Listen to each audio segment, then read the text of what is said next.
Hello student, welcome back to NKS academy. चलिए guys, आज का वीडियो सेशन स्टार्ट करते हैं। बच्चों, जस्ट प्रीवियस वीडियो सेशंस में हम लोगों ने टॉर्क स्टार्ट किया था और टॉर्क पे बेस्ड बच्चों मैंने बहुत सारे सवाल डिस्कस किए थे और आज के डेट में बच्चों हम लोगों ने टॉर्क पे ढेर सारे सवाल ही डिस्कस करेंगे। ओके बच्चों, हमने टॉर्क किसी भी पार्टिकल या किसी भी बॉडी का, अगर किसी बॉडी पे कोई फोर्स अगर एक्ट कर रही है तो किसी पर्टिकुलर पॉइंट या किसी पर्टिकुलर पॉइंट से जाने वाली एक्सिस के टुवर्ड्स उस फोर्स का हमने टॉर्क निकाला था, यानी उस फोर्स का हमने मोमेंट निकाला था, याद होगा, आर क्रॉस एफ करके। फिर उसके बाद बच्चों हमने किसी एक्सिस के अबाउट किसी होल बॉडी का हमने टॉर्क निकाला था, ठीक है, और वो क्या निकला था, आई इंटू अल्फा। जहां पे बॉडी पे फोर्स ना दिया रहे, बस बॉडी की एंगुलर एक्सेलरेशन अगर गिवन हो तब भी हम उस बॉडी का टॉर्क निकाल सकते हैं किसी पर्टिकुलर एक्सिस के अबाउट। क्लियर है बच्चों?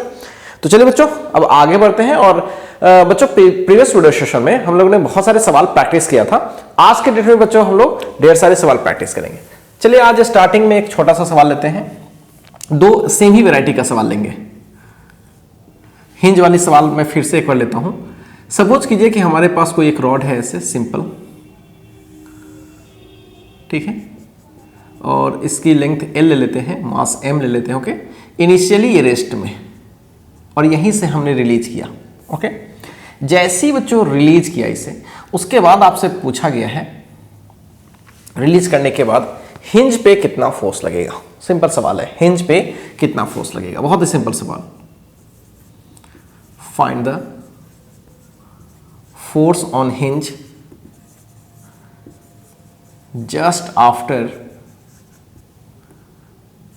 the rod is released। एक सवाल तो बच्चों ये है, ठीक है। इसी से मिलता जुलता एक सवाल और मैं यहां पे सेट कर देता हूं ताकि दोनों चीज आपको फील आती रहे। ओके, सपोज कीजिए कि ऐसा कुछ सिचुएशन है, ये रॉड है ऐसे, और यहां से बच्चों इजी करने के लिए 37 डिग्री लेता हूं, मास M, लंबाई L, फिर यहां से भी जस्ट हमने रिलीज किया है। सेम सवाल, यहां पे हिंज है, find the force exerted by hinge, ठीक है, just after the rod is released. Same सवाल बच्चों, ठीक। अभी ये क्या है, रॉड हॉरिजॉन्टल है और ये रॉड कैसा है, किसी एंगल पे है, वर्टिकल पोजीशन में ही है, मतलब यहाँ पे ग्रेविटी को आपको कंसीडर करना पड़ेगा। तो चलिए बच्चों ध्यान से देखते हैं कैसे सवाल को हम लोग अप्रोच करते हैं। ध्यान से देखिए,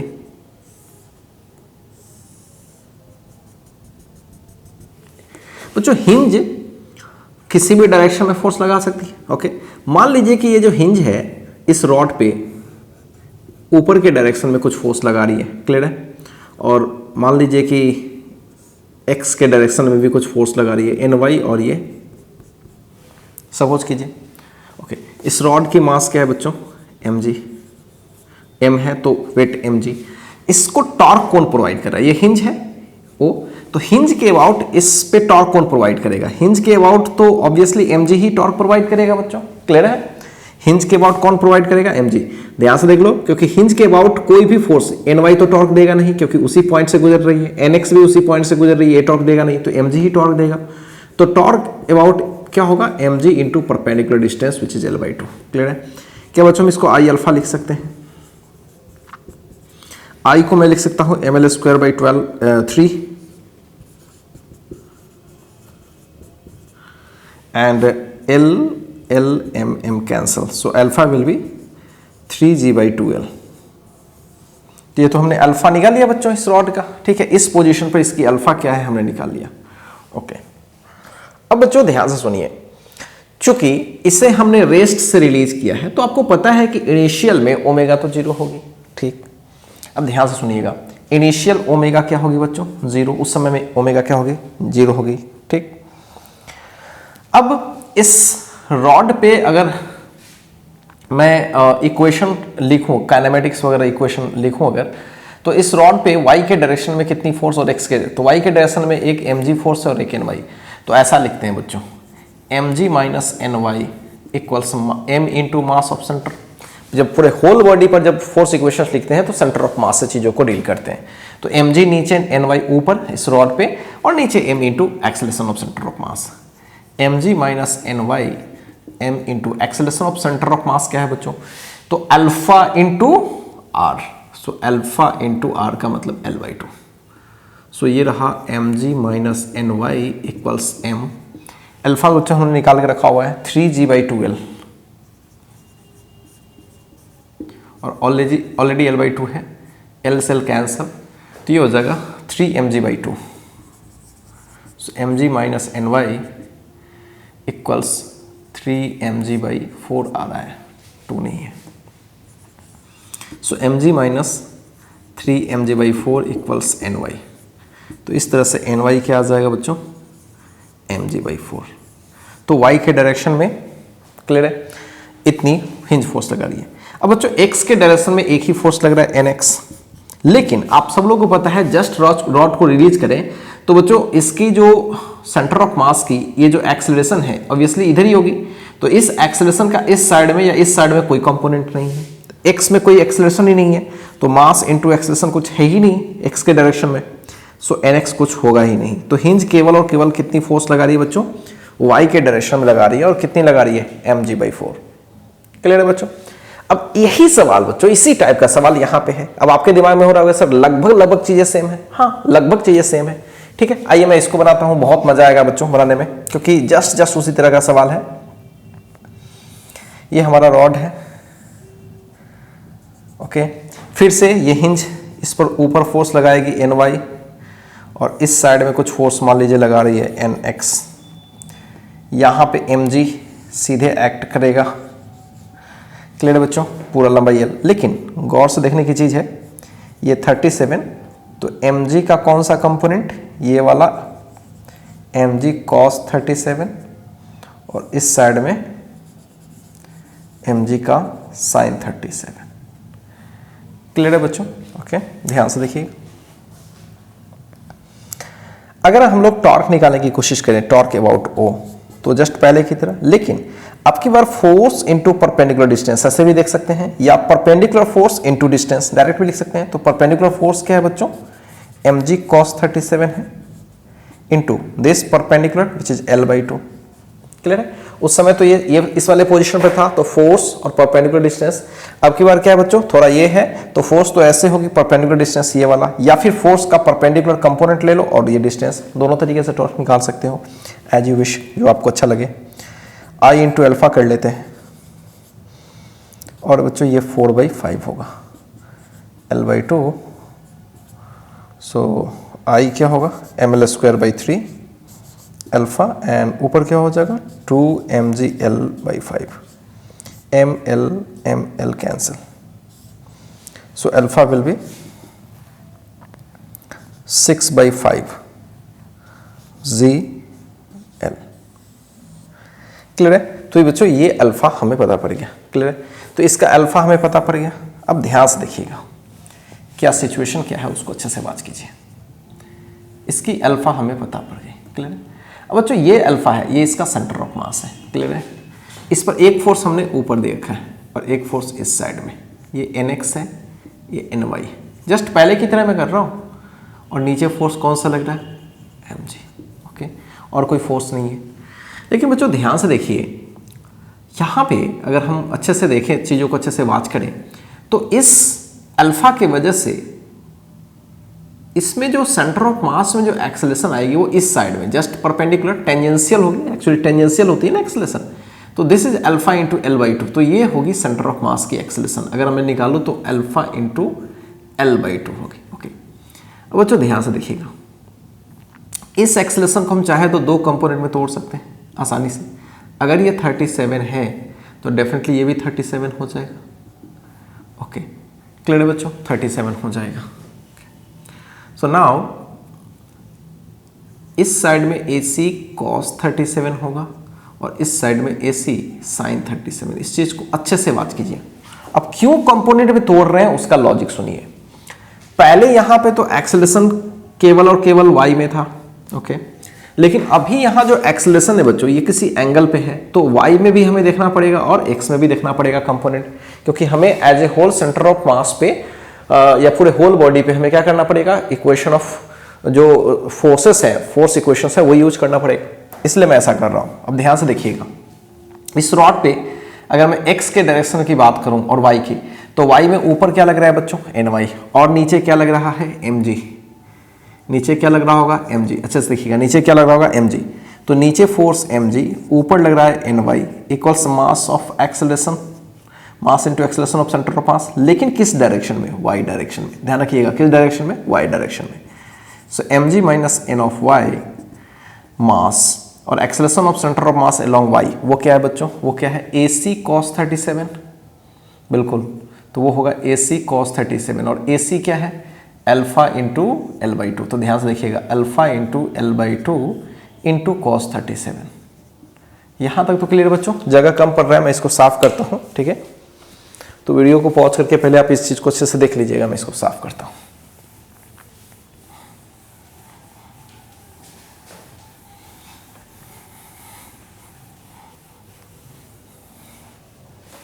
तो यहां तक में तो कोई प्रॉब्लम नहीं बच्चों। m और अल्फा क्या है, 6g/5l, 6g/5l, already l/2 cos 37 4/5। Clear है बच्चों, ओके। अब यहां पे चीजों को देखा जाए, अगर हम ध्यान से देखें तो l से l तो कैंसिल ही हो जाएगा ऑब्वियसली, एंड 2 से ये 2 कैंसिल हो जाएगा, ओके। सो ये हो जाएगा mg minus ny equals 12 mg/25, okay.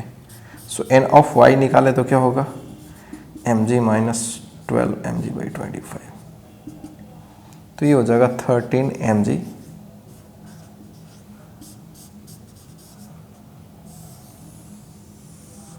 Clear है, तो ये हो गया n ऑफ y। क्लियर बच्चों, ओके। अब x में इक्वेशंस बिल्कुल लिख सकते हैं। x में तो एक ही फोर्स लग रहा है nx, और x में सेंटर ऑफ मास की कितनी एक्सेलरेशन है, ध्यान से देखिएगा, AC sin 37।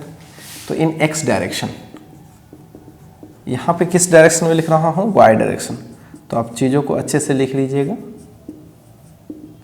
चीजों को अच्छे से देखिए, कोई इसमें ज्यादा हड़बड़ी नहीं करनी है, ओके। x डायरेक्शन में देखिए, x डायरेक्शन में एक ही फोर्स लग रही है nx बराबर mass into centre of mass की एक्सेलरेशन x के डायरेक्शन में। तो सेंटर ऑफ मास की एक्सेलरेशन x के डायरेक्शन में कितनी है, इसका कंपोनेंट लिया है AC sin 37। AC क्या है बच्चों, अल्फा L/2 sin 37, और अल्फा तो हमें पता ही है 6g/5l, और L/2 already, and this is 3/5। So 3 3 are 9 mg/25, ठीक। तो ये रहा nx। क्लियर है बच्चों। नाउ nx हमें पता पड़ गया, ny पता पड़ गया, तो अब इस पे रिजल्टिंग फोर्स क्या होगा बच्चों, ये भी आपको पता है। तो रिजल्टिंग फोर्स क्या होगा हिंज पे, तो ये होगा √nx का स्क्वायर ny का स्क्वायर। बस सॉल्व करिए और आंसर गेट कीजिए।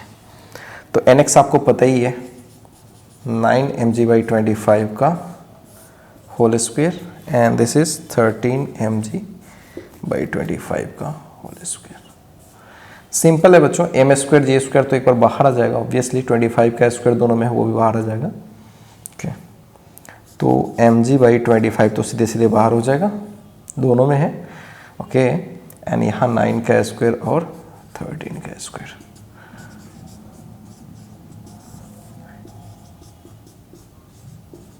ओके। सो फाइनली बच्चों क्या मिलने वाला है यहाँ पे, 9 1 10 एंड 5 एंड 2 250 का रूट mg/25, ओके। एंड 25 5 आ जाएगा बाहर, तो 5 mg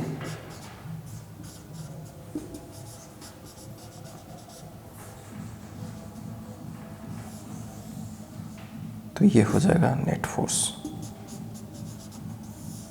क्लियर है बच्चों?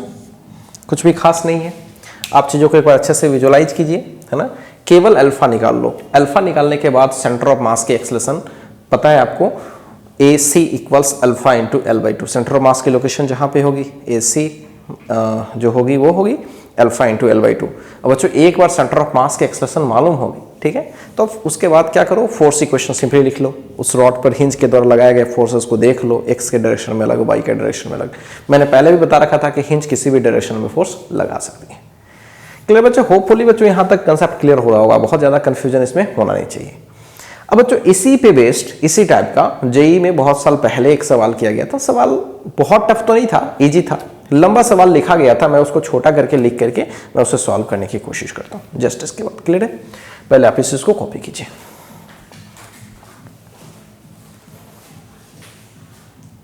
चलिए स्टूडेंट आगे बढ़ते हैं और आइए अभी जो हमने 2 सवाल डिस्कस किया जस्ट उसी तर्ज पे एक सवाल जेईई में 2K2 में पूछा गया था। सवाल लंबा चौड़ा लिखा गया था, मैं ज्यादा लंबा लिख नहीं रहा हूं, बस सिंपल आपको समझा दे रहा हूं। बस एक इक्विलेटरल ट्रायंगल है और 3 इक्वल मासेस, एम मास की तीनों हैं, मासलेस रॉड जिसकी लेंथ एल है, ठीक है, इससे कनेक्टेड है, मासलेस रॉड है ये। और बच्चों यहां पे हिंज है ऐसे, ठीक है, और यहां पे एक फोर्स लगाई जा रही है और ये ओमेगा से घूम रहा है। ध्यान रहे ये शुरू में ओमेगा से घूम रहा है। बच्चों अभी जो सवाल थोड़ी देर पहले किया था, थोड़ा उसको क्लियर करने की कोशिश कीजिएगा, थोड़ा आपको मजा आएगा। अभी जो सवाल थोड़ी देर पहले हमने डिस्कस किया था उसमें देखा होगा कि शुरू का ओमेगा क्या था, 0। अब बच्चों ओमेगा 0 होने से क्या, अगर कोई चीज ओमेगा से घूम रही है तो अगर मैं फोर्सेस की बात करूं, सेंटर पे अगर मैं फोर्सेस की बात करूं तो एक सेंट्रीपिटल फोर्स भी होने लगती है क्या, एम ओमेगा स्क्वायर आर होने लगती है ना। और चूंकि ओमेगा 0 था, इस वाले सवाल में भी, पहला वाला जो सवाल मैंने दिया था उसमें भी ओमेगा 0 था, या किसी एंगल पर मैंने जस्ट रिलीज करने की बात मैं कर रहा था, उसी वक्त मैं बोल रहा था, तो ओमेगा दोनों केस में 0, इसलिए दोनों में से हमने कहीं भी इस तरह के फोर्सेस को कंसीडर किया ही नहीं। एक्चुअली फोर्स लग ही नहीं रहा तो कंसीडर करने का कोई सवाल ही नहीं है। लेकिन मैं फोकस करके बताना चाहता हूं कि वहां ओमेगा 0 था, तो ओमेगा 0 का क्या मतलब था, कोई इस साइड में सेंट्रीपिटल टाइप का कोई फोर्स नहीं लगता, ठीक है। जब भी कोई पार्टिकल सेंटर ऑफ मास से अगर चीजों को रिप्लेस कर रहे हैं तो centre of mass circular path पर घूम रही है, चलो ठीक है, तो सर्कुलर पाथ पर घूम रही है तो भाई स्टार्टिंग करी है घूमना, ठीक है, अभी घूम नहीं रही है, इसलिए स्टार्टिंग में चूंकि ओमेगा 0 था इसलिए सेंट्रीपिटल फोर्स उस वक्त में तो 0 था। हाँ टेंजेंशियल फोर्स लग रहा था, उसके वजह से हमने इक्वेशन लिखा है।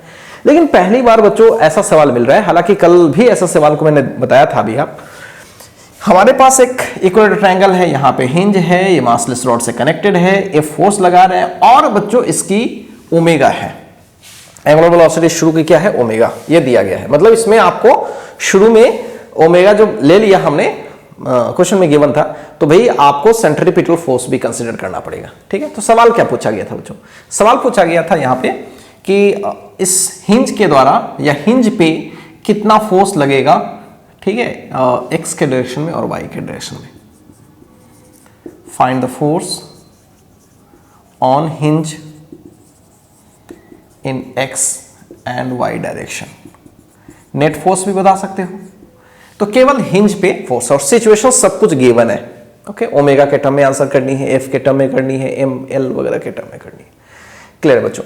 अब बच्चों ध्यान से देखो, अभी तक तो रॉड था तो कोई इश्यू नहीं था, सेंटर ऑफ मास ढूंढना बेहद आसान था, ठीक, बीच में होता था।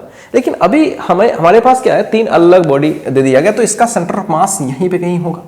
तो सबसे पहला काम कि हम लोग इसका सेंटर ऑफ मास को एक बार देख ले है कहाँ, क्योंकि सेंटर ऑफ मास पे हमें इक्वेशंस लगानी पड़ेंगी, ओके। और जनरली एक्सिस से उसकी दूरी हमें जरूरत पड़ती है, ठीक, क्योंकि ये अगर रोटेट भी करेगा तो यहीं से करेगा, तो सेंटर ऑफ मास तो यहीं पे होगा, एग्जैक्टली सेंटर के सेंट्रोइड पे होगा, ओके, ट्रायंगल के सेंट्रोइड पे होगा, तो ये 30 डिग्री होगा। अगर मैं डिस्टेंस ये r है तो सब तो r ही होगा ऑब्वियसली, ये पूरा l/2 होगा बच्चों। अगर हम लोग ऐसा करते हैं, सेंटर ऑफ मास की लोकेशन सबसे पहले निकालना चाहेंगे, cos 30 डिग्री लगाते हैं, सो l/2/r and this is √3/2, so r will be l/√3, ठीक है। तो यहां से सेंटर ऑफ मास की लोकेशन बच्चों कितनी है, √3। ओके, क्लियर है? यहां तक में तो कोई कंफ्यूजन नहीं है, सेंटर ऑफ मास की लोकेशन पता पड़ गई। अब पहला काम, इस हिंज के अबाउट हम लोग क्या करते हैं बच्चों, टॉर्क निकालते हैं। ठीक है, इस हिंज के अबाउट टॉर्क निकालते हैं। फोर्स ऐसे लगा है, ठीक है, तो टॉर्क लगाने की कोशिश करते हैं। ठीक है, चलिए सबसे पहला काम टॉर्क निकाल करके क्या करोगे भाई, अल्फा निकालेंगे। रॉड में जैसे निकालते थे वैसा ही कुछ इसमें। चलिए, तो इस हिंज के अबाउट देखते हैं। तो मास ये है m, ठीक है बच्चों, फोर्स लगा F, ठीक है, फोर्स, और हिंज के अबाउट इसकी परपेंडिकुलर डिस्टेंस कितनी है, ये पूरी डिस्टेंस है। ठीक, तो टॉर्क कैसे निकालोगे, तो टॉर्क होगा force F into perpendicular distance, तो ये होगी। ओके, और ये वाली डिस्टेंस कैसे निकालोगे भाई, बेहद आसान है, ये पूरा 60 है ना, तो ऐसा करते हैं, फोर्स इनटू परपेंडिकुलर डिस्टेंस, ये वाला परपेंडिकुलर डिस्टेंस। तो ये वाला परपेंडिकुलर डिस्टेंस बच्चों क्या होगा, अगर हम ऐसा करें, पूरे को अगर हम h मान लें, ओके, तो साइन 60 लगाते हैं, तो साइन 60 लगाएंगे तो पूरे h/l हो जाएगा ना। Okay, and this is √3/2, so h/l। बच्चों यहाँ से h क्या मिलने वाला है, √3l/2, √3l/2। क्लियर है? तो ये हमने निकाल लिया। अब टॉर्क निकालने के लिए फोर्स इनटू परपेंडिकुलर डिस्टेंस, तो फोर्स इनटू h। क्लियर है? फोर्स तो F ही है, और ये हो गया √3l/2। सो बच्चों ये टॉर्क को हम लिख सकते हैं I अल्फा। ओके, और I क्या होगा, I तो पूरे सिस्टम का लेना पड़ेगा। पहले रॉड होता था तो ml²/3, अभी तो ये वाली मास है, ये वाली, तो इसके अबाउट इसका मोमेंट ऑफ इनर्शिया क्या होगा, सोचिए।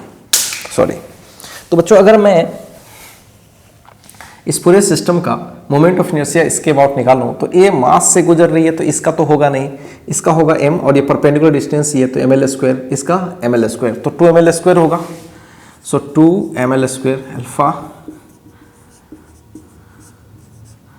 एक ये कैंसिल हो जाएगा। Okay, and alpha will be f √3f/4ml।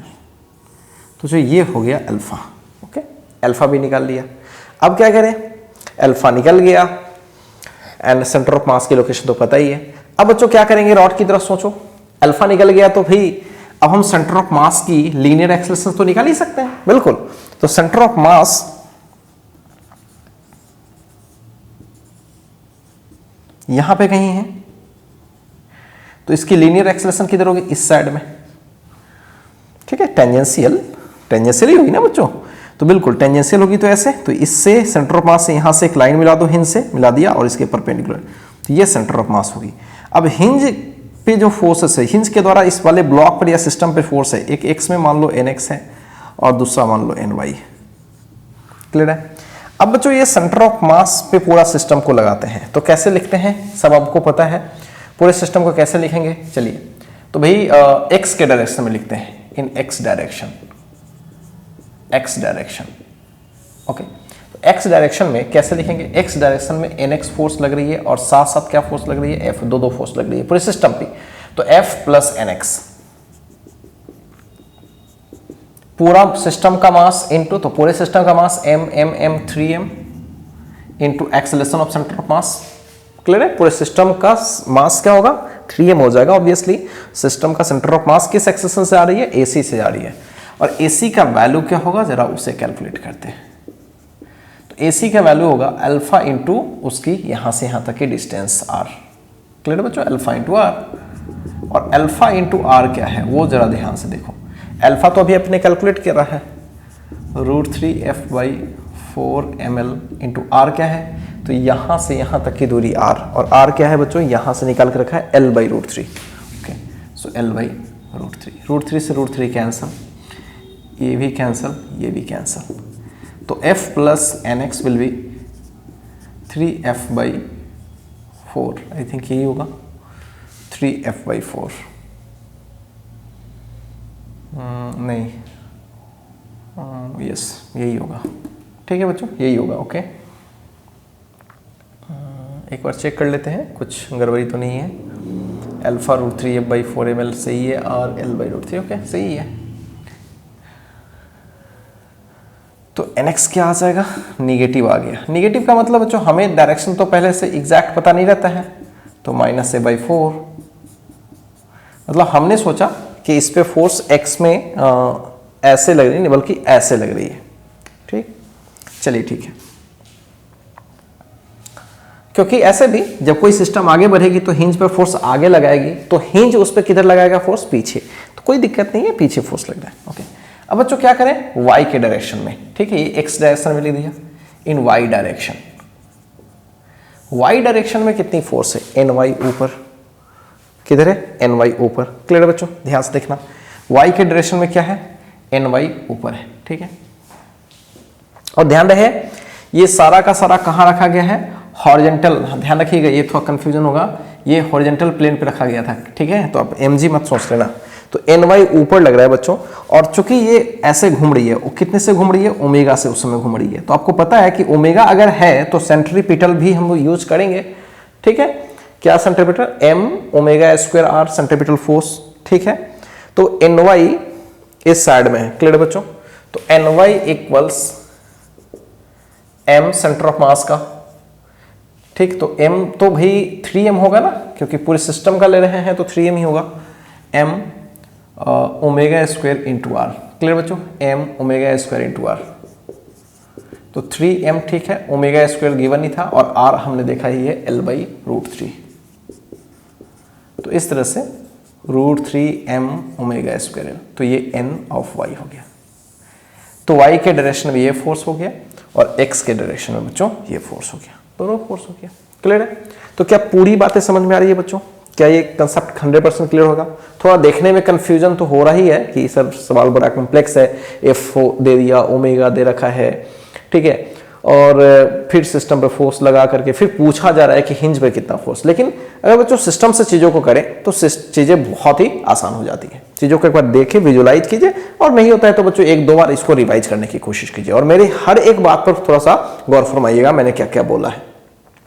Omega कहाँ पे, कहीं कहीं पे ओमेगा 0, तो हम लोग सेंट्रीपिटल डायरेक्शन वाले में कोई फोर्स वगैरह नहीं लगाते हैं। ठीक है, m ओमेगा स्क्वायर r वाली कहानी नहीं करते, लेकिन यहाँ पे होगा क्योंकि क्वेश्चन में ओमेगा ऑलरेडी गिवन था। ऐसा सवाल बच्चों मैंने पहले भी दे रखा था। क्लियर है, तो चलिए पहले आप इस चीज को कॉपी कीजिए, हम लोग आगे बढ़ेंगे। अब चलिए स्टूडेंट आगे बढ़ते हैं, और आइए अब हम लोग यूरोडॉप का एक सवाल लेते हैं। बढ़िया क्वेश्चन है, बड़ा ही प्रैक्टिकल फील है इसका। बच्चों सवाल को पहले समझते हैं, प्रैक्टिकली समझने की कोशिश करते हैं, फिर सवाल देखेंगे कैसे सॉल्व होगा। हमारे पास एक सिलेंडर है, ओके, सॉलिड सिलेंडर या हॉलो भी ले सकते हो, कोई भी एक सिलेंडर है, और बच्चों इस तरह से वो ऐसे रोटेट कर रही है, ऐसे ओमेगा से मैंने उसको रोटेट करने दिया, रोटेट कर रही है, और उसे ले करके ओमेगा से वो कॉन्स्टेंटली मूव कर रही है, और उसे ले करके हमने किसी एल शेप के, है ना, फ्लोर और वाल और फ्लोर के बीच तो एल शेप तो होता ही है, उसके बीच में हमने रख दिया। तो यहाँ पे भी वो टच करेगी, यहाँ पे भी टच करेगी, तो ऐसे वो रोटेट करेगी, तो यहाँ फ्रिक्शन की वजह से और यहाँ फ्रिक्शन की वजह से धीरे धीरे क्या होगा, इसका स्पीड कम होगा, एंगुलर स्पीड भी कम होगा, जनरल स्पीड भी कम होगा। कम होते होते होते बच्चों ये कुछ रोटेशन के बाद क्या हो जाएगी, रुक जाएगी। तो सवाल बड़ा ही बेसिक है कि अगर इसका शुरू में ओमेगा नॉट है, फ्रिक्शन कोफिशिएंट्स दोनों ही वॉल में अगर म्यू है, तो कितने रोटेशन के बाद ये रुक जाएगी। सवाल बड़ा प्रैक्टिकल है, ऐसा तो होता भी है। रोटेशन करते हुए किसी सिलेंडर को अगर मैं एल शेप वाले रीजन में डाल दूं तो धीरे धीरे फ्रिक्शन की वजह से वो रुकती चली जाएगी, तो कितनी चक्कर मार लेगी। सवाल नॉर्मल सा बनता है। सवाल वही यहाँ पे लिखा हुआ है, मैंने टाइम को सेव करने के लिए बना रखा है। ये ऐसा एक वॉल है कि वैसा वाल है, फ्रिक्शन कोफिशिएंट म्यू है, और सिलेंडर ये सॉलिड है। आप हॉलो भी ले सकते हो, हॉलो लोगे तो बस उसका मोमेंट ऑफ इनर्शिया को कहीं पर अगर यूज करना पड़ेगा तो mr² डाल लेना। अगर सॉलिड है सिलेंडर तो mr²/2 डिस्क वाला होता है, सेंटर ऑफ मास के बोल। इसकी रेडियस r है और शुरू में ओमेगा नॉट दिया गया था, ऐसे घूम रही थी, ऐसे स्पिन हो रही थी। ठीक, तो कितनी रोटेशन के बाद ये रुक जाएगी, ये सवाल का डिमांड है। क्लियर है बच्चों। अब इसको कैसे अप्रोच करें। ठीक है, अप्रोच करने का क्या है, तो बहुत ही आसान अप्रोच है बच्चों, ध्यान से सुनना। अब सोचो कोई भी चीज अगर रोटेशन कर रही है, ऐसे कोई रोटेशन कर रही है, शुरू में इसकी ओमेगा है बच्चों, अगर अल्फा में कैलकुलेट कर लूं तो बाद में ओमेगा तो 0 हो जाना है ना, बिल्कुल हो जाना है। तो आपने थीटा बराबर क्या पढ़ा है, या फिर ऐसे ओमेगा² बराबर omega naught square plus 2 alpha theta. ठीक है, अब बच्चों रुक रही है तो अल्फा पक्का निगेटिव होगा, अल्फा पक्का क्या होगा, निगेटिव, रिटार्डेशन जैसा सेंस होगा ना, बिल्कुल। तो ये बाद में 0 हो जाएगा, omega naught square minus 2 alpha theta. तो यहां से बच्चों आप थीटा निकाल लोगे, ये होगा omega naught square 2 alpha. Alpha अगर आप कैलकुलेट कर लिए तो आप थीटा निकाल पाओगे। कितना एंगल घूम गया ये पता पड़ गया। अब आपको नंबर ऑफ रोटेशन पता करना है तो आप ऐसे लिखोगे कि अगर 2 पाई एंगल घूमती है तो एक रोटेशन पूरा होता है, तो एक रेडियन घूमेगी तो 1/2 पाई। तो अगर थीटा एंगल घूम गई है तो थीटा/2 पाई, इतनी क्या होगी इसकी नंबर ऑफ रोटेशंस होगी। 2 पाई एंगल घूमती है तो एक रोटेशन पूरा करती है, तो एक एंगल घूमेगी तो 1/2 पाई, और इतनी सारी एंगल घूम गई है तो थीटा/2 पाई। ऑब्वियस सी बात है नंबर ऑफ रोटेशंस बहुत ही आसानी से निकल जाएगा। लेकिन इसमें दो चीज समझनी है, दो चीज में एक्चुअली कहूं तो एक ही चीज है मेन, अल्फा कैसे निकलेगा। ठीक है, अल्फा निकालने के लिए हमें क्या चाहिए, टॉर्क चाहिए। टॉर्क निकालेंगे तभी आई अल्फा लगा करके निकालेंगे, और टॉर्क उसको कौन प्रोवाइड कर रहा है ये चीज देखना है। तो आइए सवाल पर अप्रोच करते हैं बच्चों। सवाल में कुछ खास है नहीं, बस थोड़ा सा यूरोडोप का टैग लग गया है तो सवाल आपको अच्छा लग रहा है। क्योंकि देखिए यूरोडोप में क्या होता है ना बच्चों, सवाल थोड़ा जनरल टाइप के होते हैं, सिर्फ थोड़ा लेंदी जाते हैं, आइडिया बहुत सिंपल होता है। ठीक है, ध्यान से देखिएगा। आइए इस सवाल को देखते हैं। पहले तो ये बताइए फ्रिक्शन यहां पे किधर किधर एक्ट करेगा, वो जरूरी है। इस पर कितनी फोर्सेस एक्ट करेगी। ऐसे रोटेट कर रहा है तो बच्चों ध्यान से समझो, अगर ये वॉल नहीं होता तो ऐसे रोटेट करते तो इस दीवार को नीचे की तरफ ये खरोच कर रहा होता, बिल्कुल, तो फ्रिक्शन इस वाले ब्लॉक पे ऊपर की तरफ लगती। यस, अब यहां पे देखें तो इस वाले वॉल को क्या कर रहा है, ये नीचे वाले फोर्स को ये ऐसे मार रहा है, ऐसे ऐसे इस पर घसीट ऐसे रहा है, तो फ्रिक्शन बैक। ओके, तो एक काम करते हैं, पहले तो इसका हम लोग एक फ्री बॉडी डायग्राम बना लेते हैं जिससे हमारा कंसेप्ट कुछ ज्यादा क्लियर है। ऊपर यहाँ पे बेस से नॉर्मल कुछ n1 मान लो, n1 ही ले लो, और इस वाले फ्लोर से नॉर्मल n2 मिलेगा, क्योंकि यहाँ पे टच है तो नॉर्मल यहाँ भी मिलेगा, यहाँ पे टच है तो नॉर्मल यहाँ भी मिलेगा। इसमें फ्रिक्शन बच्चों किधर मिल रहा था, नीचे दीवार को नीचे खरोच कर रहा था, तो दीवार पर फ्रिक्शन नीचे, तो ब्लॉक पर फ्रिक्शन ऊपर, तो यहाँ पे फ्रिक्शन ऊपर, ठीक, जिसको मैं F1 बोल रहा हूँ। और यहाँ पे फ्रिक्शन ये इधर खरोच कर रहा था, तो इस साइड में फ्रिक्शन। क्लियर बच्चों? ओके, तो ये यहाँ का नॉर्मल है N2 एंड यहाँ का नॉर्मल N1, और नीचे mg भी तो लग रहा होगा। ओके, इतनी फोर्सेस लग रही है। ओके, अब चूंकि ये केवल रोटेट कर रहा है बच्चों, ठीक है, अब ध्यान से सुनिएगा, ये वाली और ये वाली दोनों टॉर्क, ये टॉर्क इसको किधर रोटेट कराने की कोशिश कर रही है, ऐसे ऐसे, तो इस दोनों फोर्स की वजह से इधर टर्न करने की कोशिश करेगी। लेकिन शुरू से चूंकि बच्चों इधर टर्न कर रही है और ये इधर टर्न करने की कोशिश करेगी, तो जो सेंस है रोटेशन करने का, उसके अपोजिट में ये सेंस प्रोड्यूस कर रहा है रोटेशन का, तो धीरे धीरे उसकी स्पीड क्या करेगा, कम करेगा।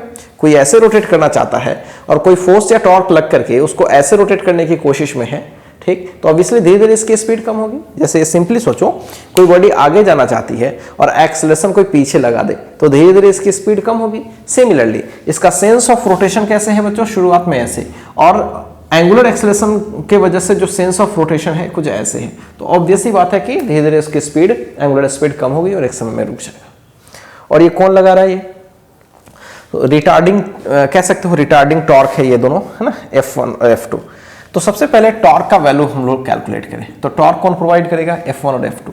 तो F2 फोर्स, ये सेंटर ऑफ मास के अबाउट, क्योंकि इसी के अबाउट रोटेट करी, तो force into perpendicular distance which is capital R, और F1 इनटू कैपिटल R, दोनों। जो F2 अगर निकालते हो तो क्या होगा, ऐसा करते हैं ना, यहाँ पे F2 लिखते हैं, यहाँ पे F1, क्लियर है, तो F1, तो बच्चों यहाँ पे F1 क्या होगा, ओके, तो म्यू इंटू N1 होगा, यस, तो F2 क्या होगा, F2 तो म्यू इंटू N2 जो भी होगा वो, तो F2 होगा mu into N2 into R, और mu into N1 into R। तो टॉर्क म्यू R कॉमन ले लेता हूँ, तो N1 प्लस N2 हो जाएगा। यहाँ क्या हम इसे आई अल्फा लिख सकते हैं बच्चों, बिल्कुल लिख सकते हैं। ओके, सो आई क्या होगा, ये होगा mr²/2, यही होता है ना सिलेंडर का। ओके, सो ये रहा बच्चों, एक R से R कैंसिल, तो अल्फा हो जाएगा 2 mu by mr N1 plus N2। Okay, so this is our first equation. But N1 और N2 बच्चों पता नहीं है, N1 N2 हमारा आंसर कर देगा, N1 N2 निकलेगा तो हमारा अल्फा निकल जाएगा, और अल्फा निकल गया तो काम ही खत्म हो जाएगा। ओके, चलिए स्टार्ट करते हैं कैसे N1 N2। हाँ बच्चों, क्या ये ऊपर या नीचे जा रही है, नहीं। क्या आगे पीछे जा रही है, बिल्कुल नहीं। ओके, तो ऐसा करते हैं, y डायरेक्शन में या x डायरेक्शन में, एक्स डायरेक्शन में इस पर N2 फोर्स लग रहा है, एक फोर्स N2, और इस साइड में F1, तो दोनों बराबर ही होंगे। क्यों बराबर हो गए सोचो, क्योंकि इस साइड में फाइनली तो इधर उधर मूव तो नहीं कर रही है, केवल रोटेशन कर रही है, ऊपर भी मूव नहीं कर रही है, तो N2 बराबर F1 हो जाएगा। क्लियर बच्चों?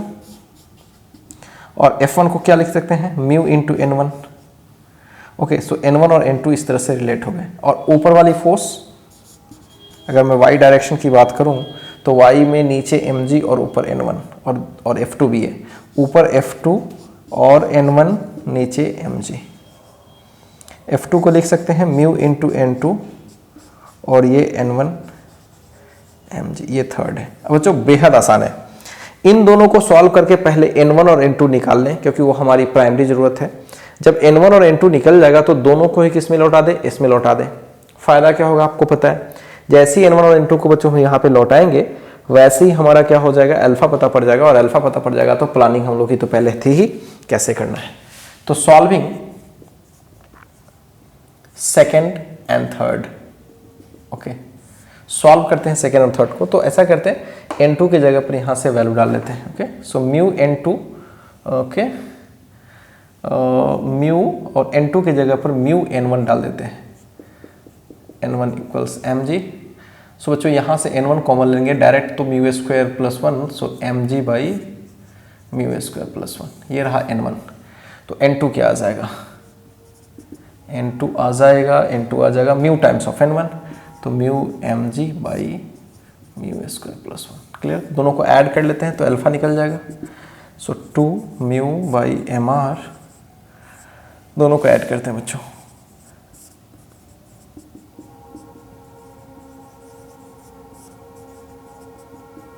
Okay, mg by mu square plus 1 common ले लेते हैं, 1 प्लस म्यू बचेगा, m cancel, so 2 mu G by r और 1 plus mu by 1 plus mu square.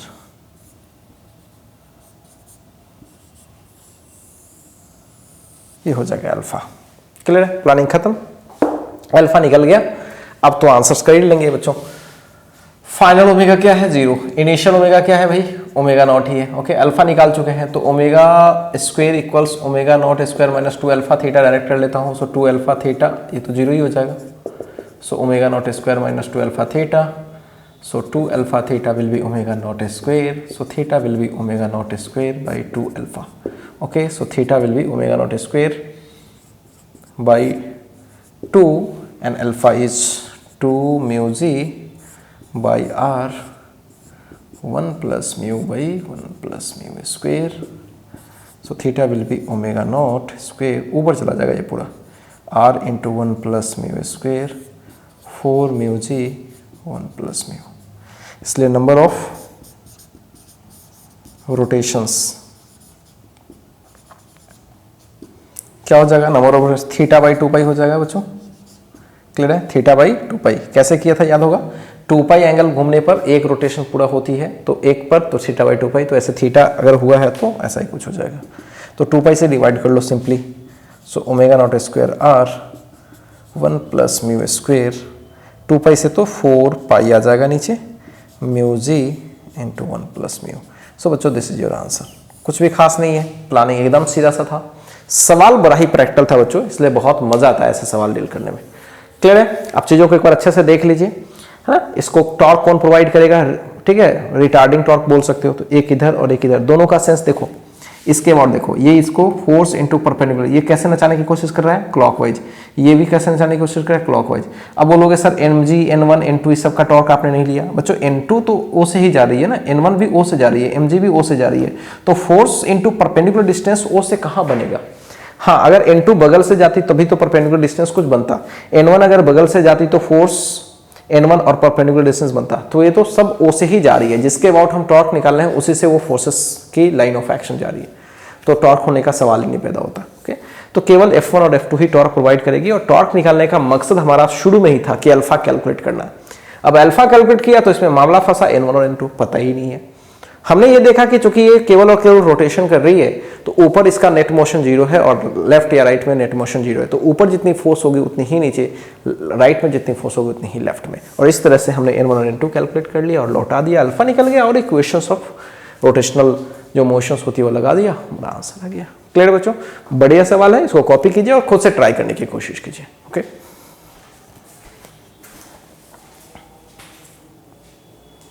चलिए बच्चों आगे बढ़ते हैं। आगे आइए एक दो सवाल और प्रैक्टिस कर लेते हैं। मान लीजिए कि हॉरिजॉन्टल कोई प्लेन सरफेस है, इस पर कोई रॉड ऐसे रखी गई। ओके, इसकी लेंथ है मान लीजिए L है। ओके, और बच्चों यहाँ पे कोई एक फोर्स लगाया जा रहा है इस एंड पे, ए एंड पे। ठीक है, तो आपसे पूछा गया कि सेंटर ऑफ मास की, जस्ट फोर्स लगने के बाद सेंटर ऑफ मास की एक्सेलरेशन क्या है और सिस्टम की एंगुलर एक्सेलरेशन क्या है। Find the acceleration of centre of mass and angular acceleration of system.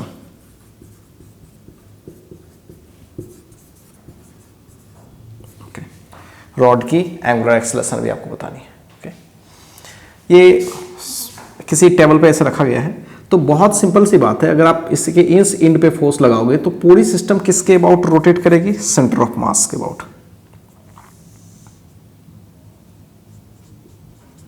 Centre of मास के अबाउट ये रोटेट करने लगेगी। ओके ओके, तो बच्चों आपने फोर्स यहाँ पे लगाया है, क्लियर है, और इसका सेंटर ऑफ मास यहाँ पे है। ओके, तो टॉर्क निकालने के लिए क्या होगा, टॉर्क कैसे निकालोगे, फोर्स इनटू परपेंडिकुलर डिस्टेंस, पूरी लंबाई L है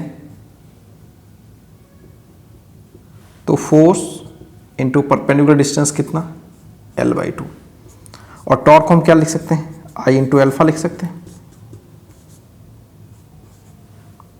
और I इस रॉड का क्या होगा, सेंटर ऑफ मास के अबाउट रोटेट करेगी तो ml²/12 into alpha FL/2।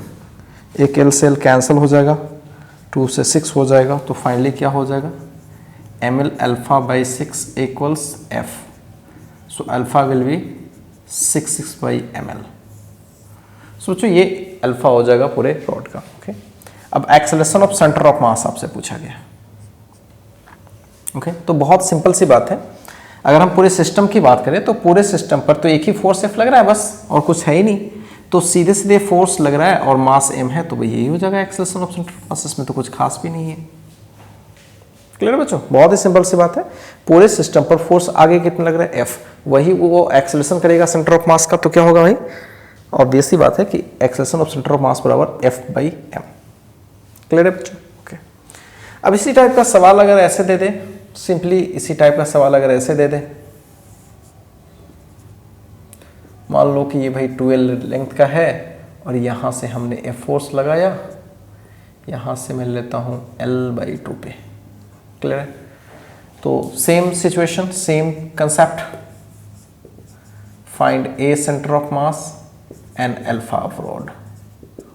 Simple, torque निकाल लेते हैं, force which is F into perpendicular distance centre of मास के अबाउट कितना हो जाएगा, L/2।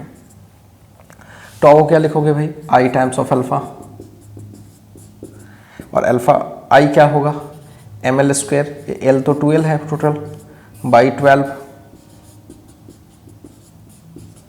ओके, सो 2 से 6 एंड 2 2 4m, एक L तो कैंसिल हो जाएगा तो 4ml ही बचेगा by 6, alpha will be F। Clear बच्चों? एक L से एक L कैंसिल हो जाएगा,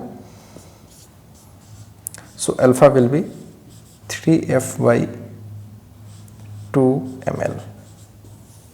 ओके, तो ये हमारा अल्फा पता पड़ गया। Okay, now A centre of मास कोई पूछे तो टोटल फोर्स तो F ही लग रहा है सिस्टम पे। ओके, टोटल फोर्स F ही लग रहा है, मास m है, तो सीधे सीधे ये हो जाएगा। क्लियर है बच्चों? इस तरह से कोई भी सवाल हो तो आप बेहद आसानी से खुद से बना सकते हैं। इस पर एक से ज़्यादा भी फोर्सेस लगे, जैसे यहाँ पे F लग जाए, फिर यहाँ पे कोई 2F लग जाए, तो यहाँ पे सेम तरीके से आप बना सकते हो। जैसे एक और सवाल देख ही लो, इस इंट में मान लीजिए किसी ने 2F लगा दिया और यहाँ पे यहाँ से L/4 पे मान लो पूरा L लंबाई है, यहाँ पे F लगा दिया, तो तो अभी क्या करोगे, सेम क्या करें, इसके अबाउट टॉर्क लगा लो भाई। तो ये F into L by four plus 2F into L by to. Clear है बच्चों? तो फाइनली यह हो जाएगा, ये 2 से 2 यानी 5FL बाई 4 और टॉ को फिर आई अल्फा कर लो। ठीक है, तो ये हो जाएगा फिर से ML स्क्वायर बाई 12, यहाँ से अल्फा कैलकुलेट कर लो। ठीक, एक बार अल्फा। और सेंटर ऑफ मास के एक्सेलरेशन कोई पूछे तो नेट फोर्स कितना लग रहा है, 2F और F कितना टोटल 3F लगा, तो 3F equals M into A, तो A निकालोगे सेंटर ऑफ मास का क्या होगा 3F बाई M। सिंपल। तो इस तरह से बच्चों कोई भी सवाल हो तो आप बेहद आसानी से चीज़ों को डील कर सकते हैं। क्लियर है बच्चों?